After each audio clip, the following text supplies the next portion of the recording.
The ballroom at the Riverside Manor in Charleston was breathtaking. Crystal chandeliers cast a warm glow over tables draped in ivory silk, each centerpiece a cascade of white roses and peonies. 250 guests filled the space with laughter and champagne toasts, celebrating my daughter Rebecca's marriage to Jonathan, a successful architect she'd met 3 years ago at a charity gala. I stood near the head table, in my mother-of-the-bride dress, an elegant navy gown Rebecca had helped me choose, watching my only daughter radiate happiness in her stunning lace wedding gown. Everything had been perfect. The ceremony at the historic church had been flawless, Rebecca's vows bringing tears to nearly everyone's eyes. The reception was unfolding like a dream, the first dance, the cake cutting, the heartfelt speeches. As Rebecca's mother and a single parent who'd raised her alone after my divorce when she was 7, I felt an overwhelming sense of pride and accomplishment. My baby girl was married, starting her own family, and I'd done my part to give her this beautiful day. Then came the moment that would shatter everything. The DJ announced it was time for the special dances. First the bride and groom, then the father-daughter dance. My ex-husband, Marcus, stood from his table where he sat with his new wife, Christina, a woman 15 years younger than me, whom he'd left us for when Rebecca was barely in middle school. Despite our painful history, I'd maintained civility for Rebecca's sake, even agreeing to split the wedding costs equally, though Marcus had far more money than I did after building his real estate empire. But as Marcus walked toward Rebecca, the DJ's voice came over the microphone again. And now, we have a very special surprise. The bride has requested a mother-daughter dance as well. Rebecca, your mom has been your rock, your supporter, your best friend. This is your moment together. My heart swelled. Rebecca had never mentioned this. The opening notes of In My Daughter's Eyes began to play, a song that always made me cry. I started to move toward the dance floor, my eyes already filling with tears of joy. That's when Rebecca held up her hand, stopping me in my tracks. Actually, she said into the microphone the DJ handed her, her voice carrying across the now silent ballroom. I'd like to dance with Christina. She's been more of a mother to me these past 10 years than my biological mother ever was. The words hit me like a physical blow.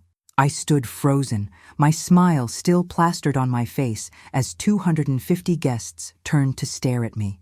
Whispers erupted around the room. I watched, paralyzed, as Christina, wearing a burgundy dress that suddenly seemed too bold, too attention-seeking, walked gracefully to the dance floor and took my daughter into her arms. They swayed together while I stood there, humiliation washing over me in waves. My hands trembled. My face burned with shame and confusion. How had this happened? Where had I gone wrong? Rebecca and I had always been close, or so I thought. We talked almost daily, went to brunch every Sunday, planned this wedding together for 18 months. The song ended, and I somehow managed to make my way to the bar, ordering a vodka tonic with shaking hands. Margaret, my sister, appeared at my side immediately. "What the hell was that?" she hissed. "Did you know she was going to do that?"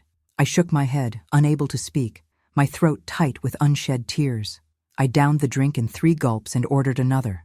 The reception continued around me in a blur. I smiled mechanically when required, accepted awkward condolences from relatives who didn't know what to say. But inside, I was unraveling. How could Rebecca humiliate me like this, in front of everyone we knew, on what should have been one of the happiest days of both our lives? Around 9 o'clock, I decided I couldn't take it anymore. I needed to leave, to escape before I completely fell apart in public. I made my way through the crowd toward the exit, keeping my head down, praying no one would stop me. "Mom," Rebecca's voice stopped me just as I reached the ballroom doors. I turned slowly, seeing my daughter standing there in her beautiful dress, her expression hard. "Where are you going? We haven't even done the bouquet toss yet." "I think I've been here long enough," I said quietly, trying to keep my voice steady. "Congratulations again, sweetheart. It was a beautiful wedding. You're really going to make this about you?" Rebecca's voice rose slightly. "You're going to leave my wedding early because your feelings are hurt? Rebecca, you just publicly declared that your stepmother has been more of a mother to you than I have. I think I'm entitled to leave quietly with whatever dignity I have left."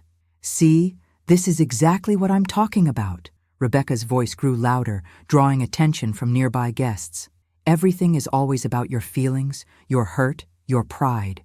Did it ever occur to you that maybe I wanted to honor Christina because she actually showed up for me? I showed up for you every single day of your life, I said, my voice breaking despite my efforts to stay calm. I worked 2 jobs to keep you in private school after your father left. I was at every play, every soccer game, every parent-teacher conference. You were physically present, Rebecca interrupted, but you were never really there. You were always stressed, always worried about money, always making me feel guilty for needing things because we couldn't afford them. Guests were definitely watching now, though pretending not to. I could feel dozens of eyes on us, could hear the music seeming to lower in volume as people strained to listen. I did the best I could, I whispered. I was a single mother trying to survive. And Christina did better without even being related to me, Rebecca shot back. She took me shopping without making me feel bad about spending money. She helped me with college applications without turning it into a lecture about financial aid. She listened to me talk about boys and breakups without judging. She made me feel like I mattered, not like I was just another burden. Each word was a knife to my heart. You were never a burden. Then why did you make me feel like one every single day? I stared at my daughter, seeing a stranger. When had this resentment built up? How had I missed it? I'm leaving, I said finally. I won't ruin your wedding any more than I apparently already have just by existing. I turned toward the door again, but Rebecca grabbed my arm. No, you're not leaving, not until we settle this. Rebecca, let me go, please. No! Her grip tightened. You're going to stay here and face what you've done. You're going to stop playing the victim for once in your life. I haven't done anything, I said, trying to pull my arm free. Rebecca, you're hurting me. You refuse to acknowledge Christina in your mother of the bride speech, Rebecca said, her face inches from mine now. You acted like she doesn't exist, like she hasn't been part of my life for a decade. You couldn't even give her that basic respect on my wedding day. Because I'm your mother. The words exploded out of me. She's your father's wife, not your parent. I raised you. I sacrificed everything for you. And you want me to stand up there and thank the woman your father cheated on me with for being a better mother than I was? She didn't break up your marriage, Rebecca said coldly. Dad left because you made him miserable. You were constantly angry, constantly stressed, constantly. The slap happened before I even realized what I'd done. My palm connected with Rebecca's cheek, the sound echoing through the ballroom like a gunshot. The music stopped. Conversation ceased. For 3 endless seconds, the only sound was my ragged breathing. Rebecca's hand flew to her reddening cheek, her eyes wide with shock. Then her expression transformed into something I'd never seen before. Pure rage. How dare you, she said, her voice deadly quiet. And then she slapped me back. The force of it snapped my head to the side. I tasted blood where my teeth cut into my lip. Gasps erupted around us. I heard someone scream. Maybe Margaret. Through the ringing in my ears, I heard footsteps rushing toward us. Jonathan, Marcus, Christina, all converging on the scene. But all I could see was my daughter's face, twisted with a hatred that made her unrecognizable. Get out, Rebecca said. Get out of my wedding. Get out of my life. I never want to see you again. I don't remember leaving the Riverside Manor. One moment I was standing in the ballroom, my cheek throbbing, my daughter's words echoing in my head, and the next, I was sitting in my car in the parking lot, shaking so violently I couldn't get the key in the ignition. My phone was ringing. Margaret, probably, or maybe one of my cousins who'd witnessed the disaster, but I couldn't bring myself to answer.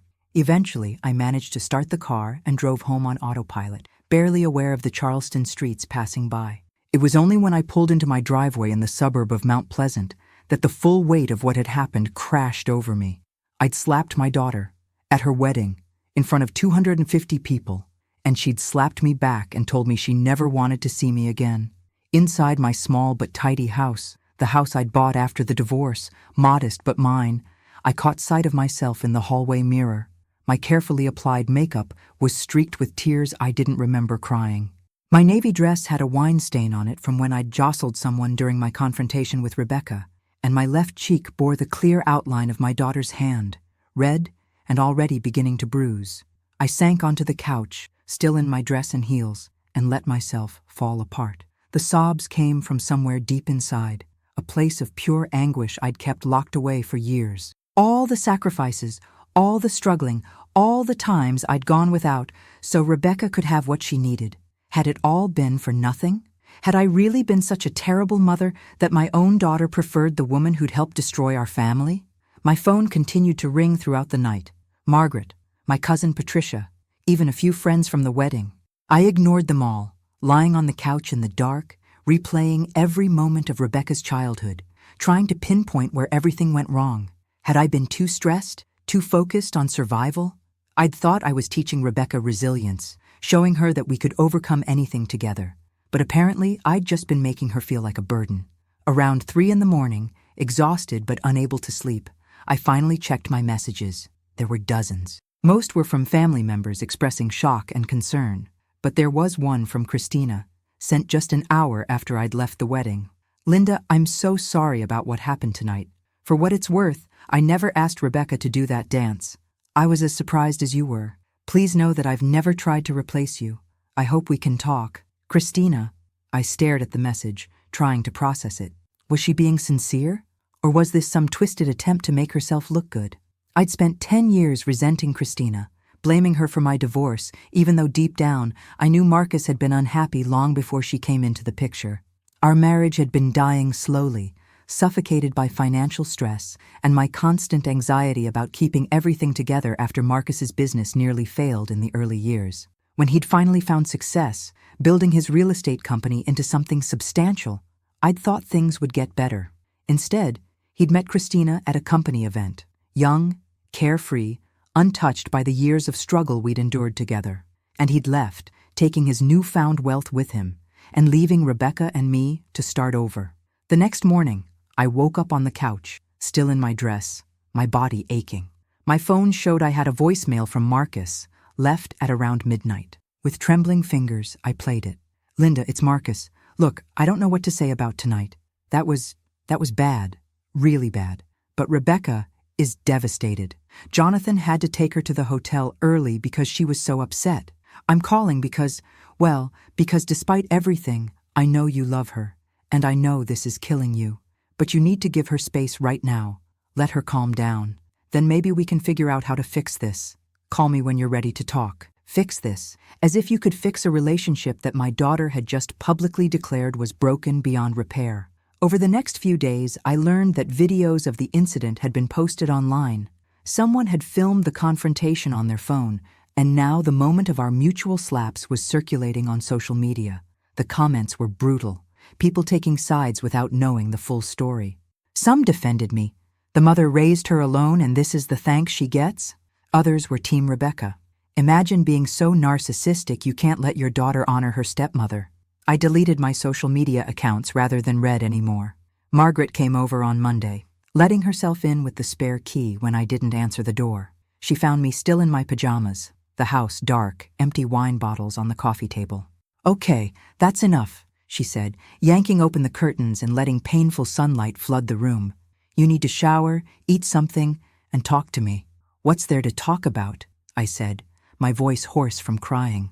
My daughter hates me. I slapped her at her wedding. My life is basically over.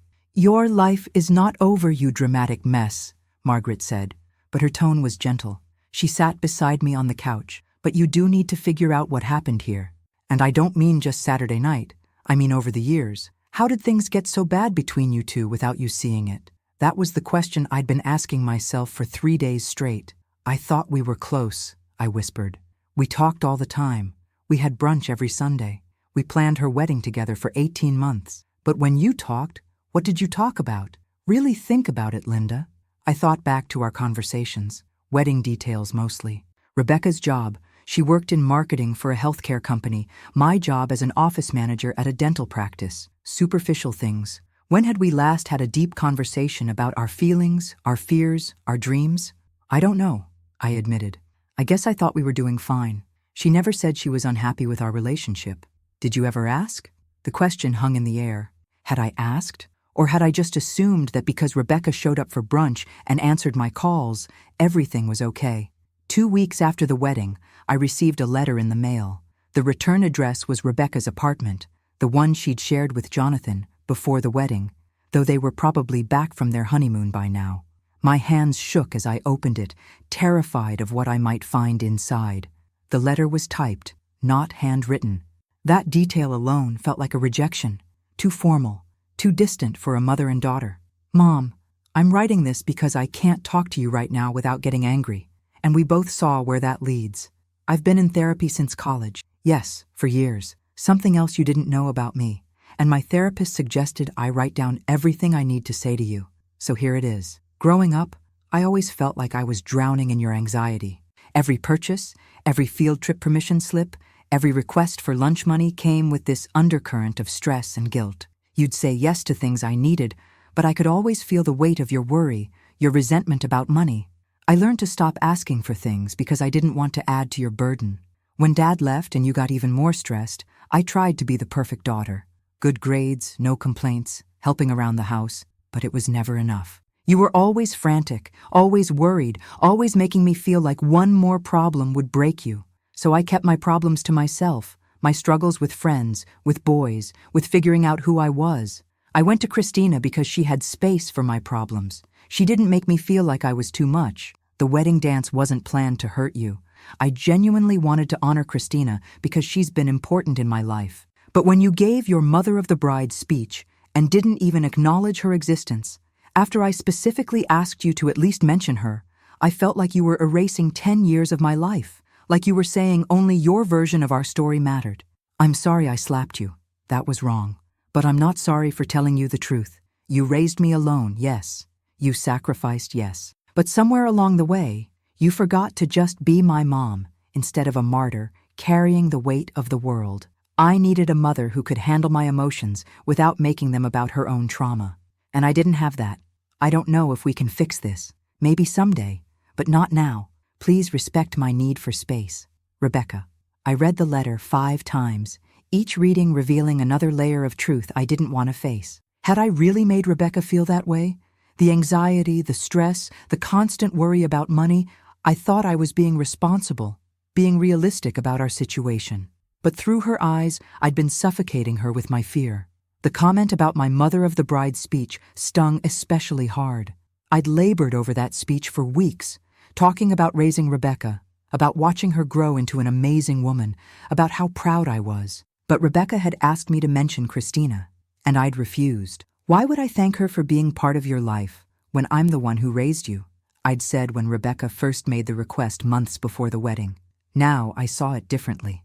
My daughter had tried to build a bridge, to find a way for all the important people in her life to be acknowledged, and I'd refused because my hurt feelings and pride mattered more than her happiness on her wedding day. Margaret came over that afternoon. She'd been checking on me regularly, bringing groceries and making sure I was eating. I showed her the letter. Ouch, she said after reading it.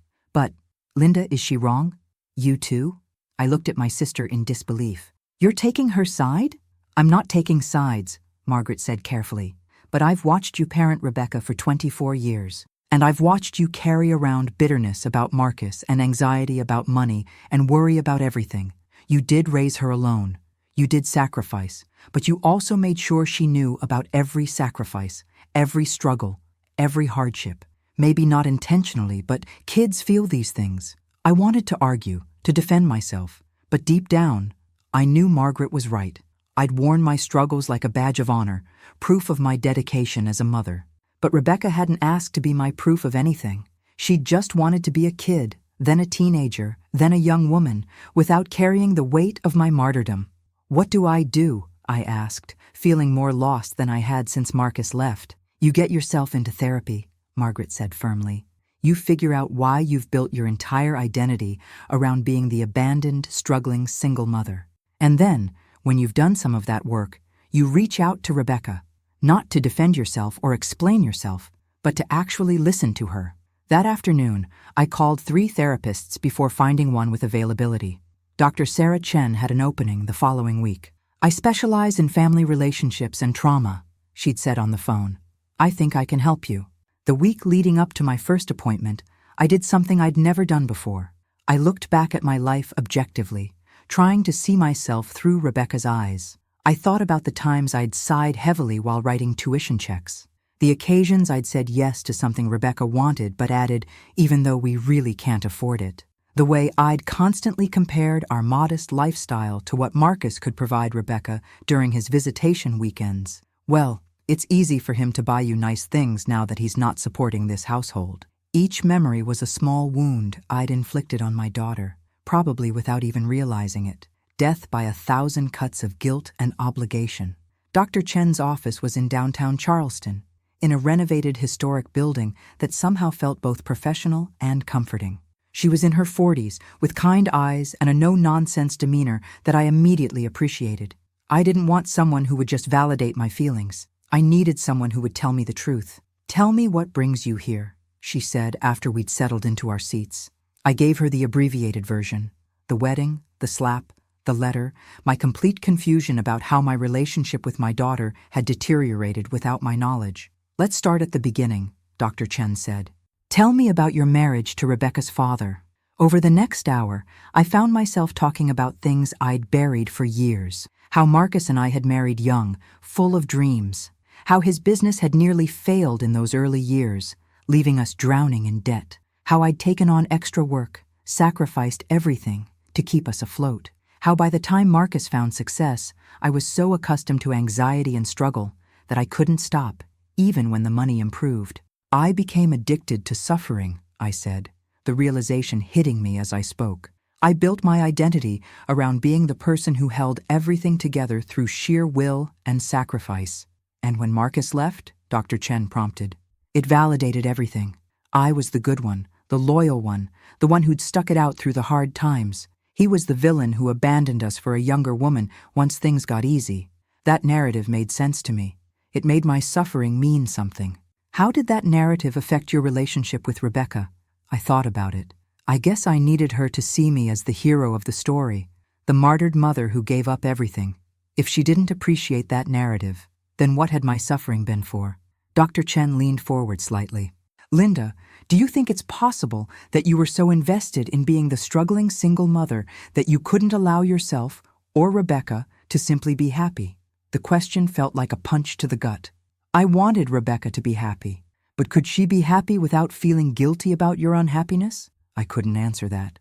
Over the following weeks, Dr. Chen and I dug deeper into my patterns. She helped me see how I'd transferred my anger at Marcus onto Rebecca every time she enjoyed something he provided.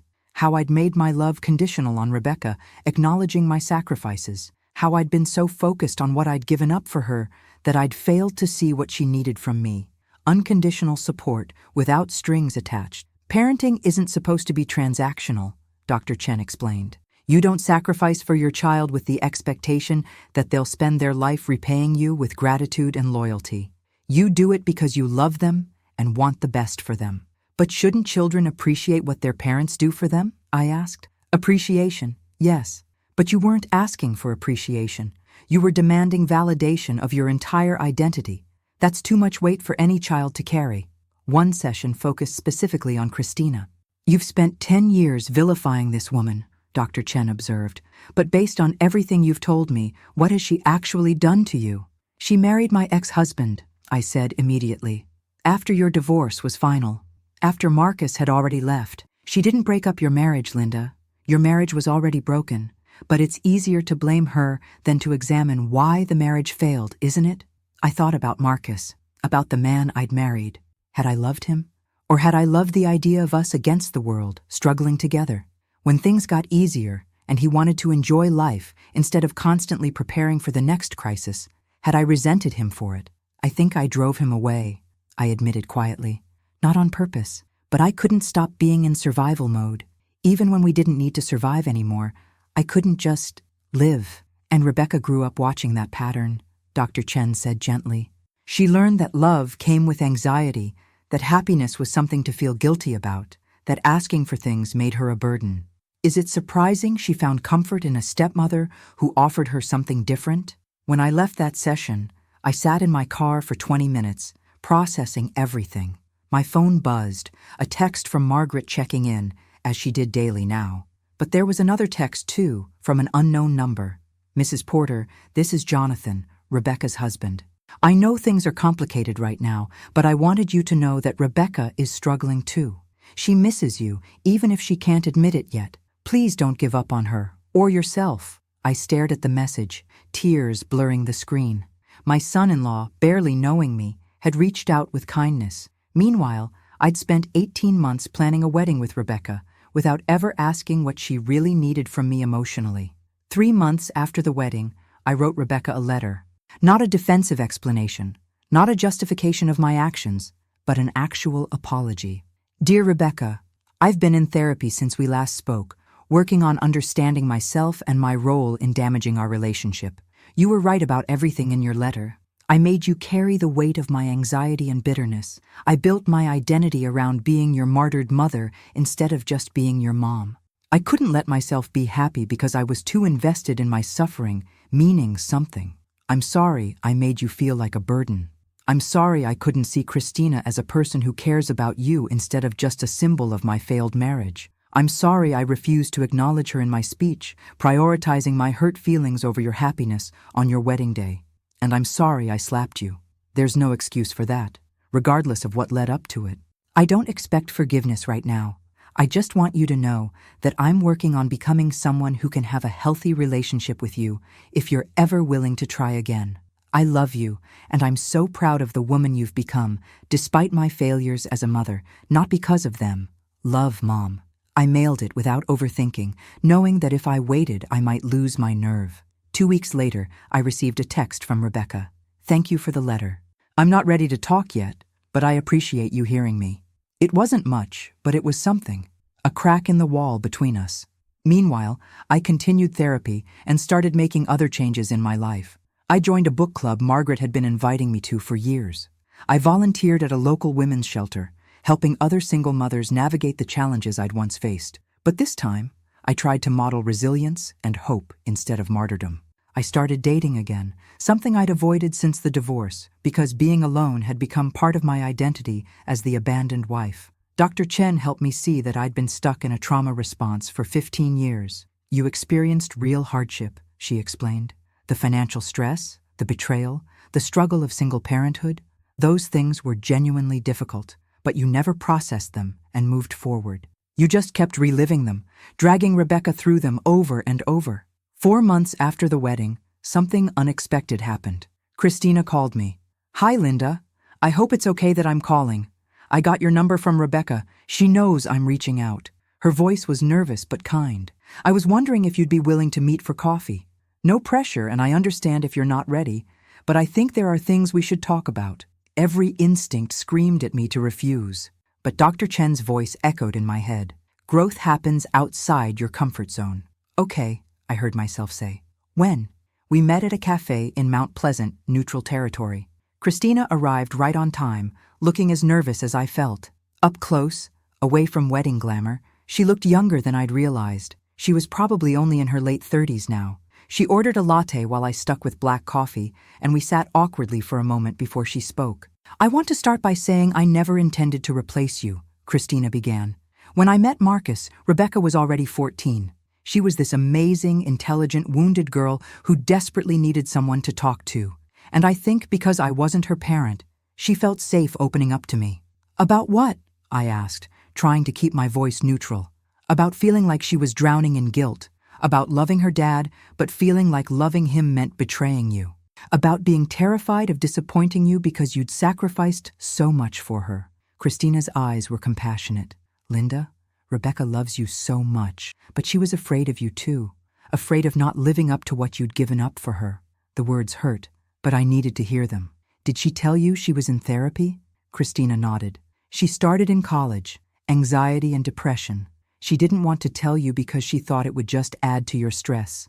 My daughter had been suffering, and I hadn't known. Or maybe I'd chosen not to see it, because her problems would have complicated my narrative of us against the world. The wedding dance, I said quietly. Did you really not know? I swear I didn't. Rebecca told me that morning, and I actually tried to talk her out of it. I knew how it would look, how it would hurt you, but she was determined to make a point. Christina hesitated. I think she wanted you to feel what she'd felt for years, invisible and replaced. We talked for 2 hours. Christina told me about her own difficult childhood, about why she'd connected with Rebecca's pain. She assured me she'd never tried to turn Rebecca against me. If anything, she'd encouraged Rebecca to work on our relationship, to talk to me about her feelings. But Rebecca said I wouldn't hear it, Christina admitted. She said every time she tried to talk to you about difficult things, you'd turn it into a conversation about your sacrifices or your hurt, so she stopped trying. When we parted, Christina said something that stayed with me. You were a good mother, Linda. You just couldn't separate your worth from your suffering. And that was too heavy for Rebecca to hold. 6 months after the wedding, Rebecca agreed to meet me for coffee. Just the two of us. I was so nervous I almost canceled 3 times, but Margaret wouldn't let me. This is your chance, she said firmly. Don't blow it by overthinking. Rebecca looked good, settled, happy. Marriage clearly agreed with her. We ordered our drinks and sat at a small table by the window, the Charleston spring sunshine warming the space between us. You look different, Rebecca said after a moment. More relaxed, maybe? Therapy, I said with a small smile. Turns out carrying around 15 years of bitterness and anxiety makes you tense. Who knew? Rebecca's lips twitched, almost a smile. I'm glad you're getting help. We talked carefully at first, staying on safe topics, her job, my volunteer work, the book I was reading. But eventually, Rebecca brought up the wedding. I shouldn't have done the dance thing that way, she said quietly. Dr. Harrison, my therapist, said I was acting out years of resentment in one dramatic gesture. It was cruel. I shouldn't have refused to acknowledge Christina in my speech, I countered. And I definitely shouldn't have slapped you. Rebecca, I am so sorry for that. There's no excuse. We both lost control that night, Rebecca said. But Mom, the stuff I said in my letter about feeling like a burden and drowning in your anxiety, that was all true. That's the stuff we need to talk about if we're going to fix this. And so we did. Over coffee that turned into lunch, Rebecca told me about the years I'd missed, the therapy she'd been in, the panic attacks she'd hidden, the relationships she'd sabotaged because she'd learned that love came with guilt and obligation. She told me about how Christina had given her permission to be imperfect, to need things, to take up space without apology. I don't want Christina to be my mom, Rebecca said. I want you to be my mom. But I need you to be a different kind of mom than you were. One who can handle my problems without making them about your trauma. One who can be happy for me without resentment when good things happen. I'm working on it, I promised. Dr. Chen is helping me understand that I've been living in survival mode even when there was nothing to survive anymore. I'm learning to just be, to enjoy life instead of constantly preparing for disaster. I'd like to see that, Rebecca said softly. Because, Mom, I miss you. I miss having you in my life, but I can't go back to the way things were. We didn't solve everything that day. Rebuilding trust and establishing new patterns would take time, but we agreed to weekly coffee dates, and Rebecca agreed to consider couples therapy, her and me, working with a therapist to establish healthier communication. As I drove home that afternoon, I felt something I hadn't experienced in months: hope. Not the desperate hope that everything would magically return to how it was before, but a realistic hope that we could build something new, something healthier. I texted Christina that evening. Thank you for meeting with me, and thank you for being there for Rebecca when I couldn't be. I hope we can be friendly going forward for her sake. Her response came quickly. I'd like that. Rebecca is lucky to have 2 women who love her. Let's make sure she knows that. 6 months later, Rebecca invited me to dinner at her and Jonathan's new house. When I arrived, Christina and Marcus were already there. It was awkward at first, the 4 of us sitting around their dining table. The elephant in the room being the viral wedding incident that had made us infamous on certain corners of the internet. But Rebecca had planned for this. I wanted us all together because you're all important to me. What happened at the wedding was terrible, but it also forced conversations that needed to happen. Dad and Christina, Mom and I are rebuilding our relationship. Mom and Christina have started their own relationship, and I need all of you to figure out how to exist in the same space because I'm not choosing sides anymore. It wasn't perfect. Marcus and I barely spoke beyond pleasantries. Christina and I were cordial, but cautious. But we made it through dinner without drama, and when I left, Rebecca hugged me tight. Thanks for trying, Mom, she whispered. Thanks for giving me another chance, I whispered back. The work of repairing our relationship continued. Some weeks were better than others. We had setbacks and difficult conversations. But slowly, Rebecca and I found our way to something new. A relationship built on honesty instead of obligation, on genuine connection instead of guilt. A year after the wedding, Rebecca called me with news. She was pregnant. I want you to be involved, she said. Really involved, not just invited to things. But Mom, I need you to promise me something. Anything, I said, tears already forming. Promise me you won't repeat the patterns with my child. No guilt about what you sacrifice. No making them feel responsible for your happiness. Just be their grandmother. Can you do that? I thought about the work I'd done in therapy, the person I'd become over the past year. Yes, I said with certainty. I can do that. And I meant it, because the slap that echoed through that ballroom hadn't just ended one version of our relationship. It had forced both of us to examine what we really wanted from each other and whether we were willing to do the hard work to get there. We were, and that made all the difference.